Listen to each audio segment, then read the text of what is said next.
নমস্কার, কলকাতা টিভি ডিজিটালে আপনাদের সকলকে স্বাগত। শালবনীতে অস্বস্তি, দেবরায় স্বস্তি।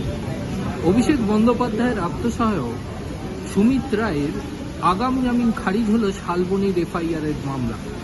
অপরদিকে দেবরার মামলায় তিনি আগাম জামিন পেলেন, তবে শর্ত হিসাবে তাকে 10 দিনের মধ্যে তদন্তকারী অফিসারের কাছে হাজিরা দিতে হবে।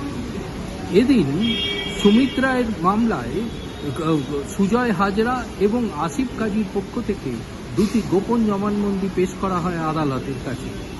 এছাড়াও রাজ্যের পক্ষ থেকে দাবি করা হয় যে 24 লক্ষ টাকার মধ্যে 6 লক্ষ টাকা ব্যাংকের মাধ্যমে লেনদেন করা হয়েছে এবং নিয়োগ সংক্রান্ত বিষয়ে তিনি যথেষ্ট যে তৎপর ছিলেন সেই বিষয়টি এই গোপন জবানবন্দি থেকেই উঠে এসেছে।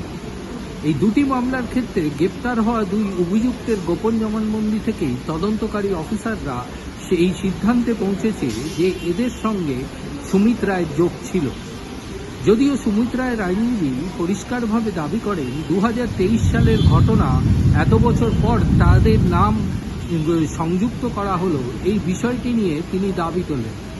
যদিও বিচারপতি তীর্থঙ্কর ঘোষ তিনি শালবনী মামলার ক্ষেত্রে তিনি আগাম জামিন খারিজ করে দিয়েছেন এবং সেই রায় দিতে গিয়ে বিচারপতির পর্যবেক্ষণ আদালতের কাছে যে গোপন জবানবন্দি অর্থাৎ গ্রেপ্তার হওয়া অভিযুক্তদের গোপন জবানবন্দি এবং নথিপত্র জমা পড়েছে, তার ভিত্তিতে আদালত মনে করছে এই মুহূর্তে তার আগাম জামিন দেওয়ার সঠিক হবে না।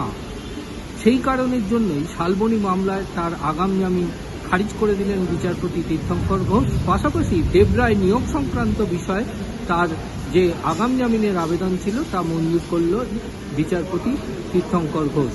তবে 10 দিনের মধ্যে তাকে তদন্তকারী অফিসারের কাছে হাজিরা দিতে হবে।